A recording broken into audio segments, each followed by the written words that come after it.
Let us see what happens when a prism is thin. So for thin prisms, the assumption that we have is that the angle A, which is the prism angle, is small,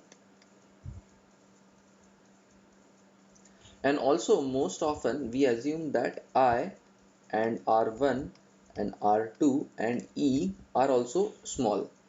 Now this is somewhat of a weird assumption, but this is there in textbooks, and it is assumed in some cases. So like basically we are looking at more or less normal incidence or incidence very close to the normal basically. And with these assumptions we can then reformulate the equations that we already know. One equation that we know is I plus E is equal to A plus delta.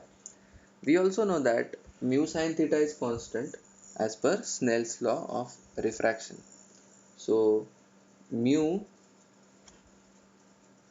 let's say this medium is mu equal to 1, which is air. The assumption is that the rays is being incident from air or vacuum. This is mu, the refractive index of the prism, and here also mu is going to be equal to mu 1, is going to be equal to 1.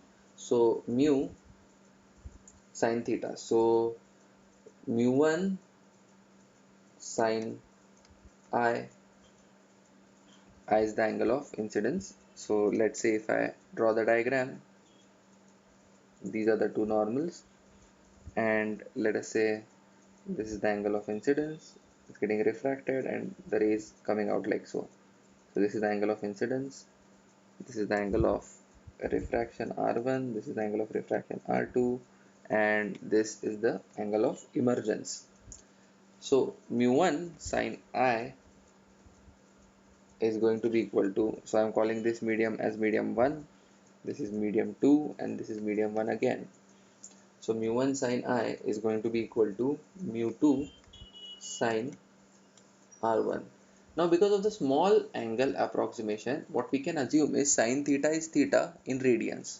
Okay, so here what we can write is mu 1 happens to be 1, I happens to be, like sine I happens to be I, because sine I is approximately equal to I when I is small. So how small? So generally the rule of thumb is less than 10 degrees. And this also happens to be equal to tan I, but that we are not requiring here, so we are not using that. So 1 into I is going to be equal to mu 2 is the refractive index of the medium of the prism, that is mu into R1. And thus we get this equation I is equal to mu R1, and similarly we can write down the equation at the other surface, E equal to mu times R2. Now we also know that R1 plus R2 happens to be equal to A. This we know from this equation. And we also know I plus E happens to be A plus delta. So thus we can understand that what is R1 from this equation, from the first equation, what is R1? It is equal to I divided by mu. So I divided by mu plus R2 happens to be E divided by mu. This is going to be equal to A.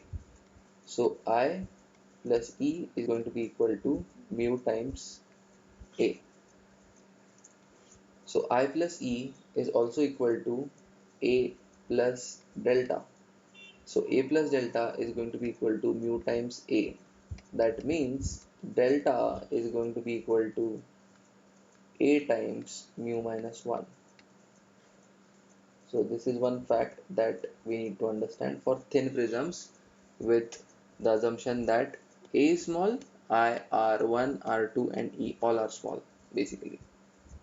So the equations that we have for a thin prism are this equation, I is equal to mu times R1, this equation, E is equal to mu times R2, and then this equation which is delta is equal to A times mu minus 1, A times mu minus 1. It is important to check the dimensional correctness of any equation that you write. So delta happens to be the angle of deviation, and a also happens to be an angle. So angle is equal to angle, and mu happens to be a number, so it can be subtracted and added with a number. So this is what we need to know while we get introduced to thin prisms.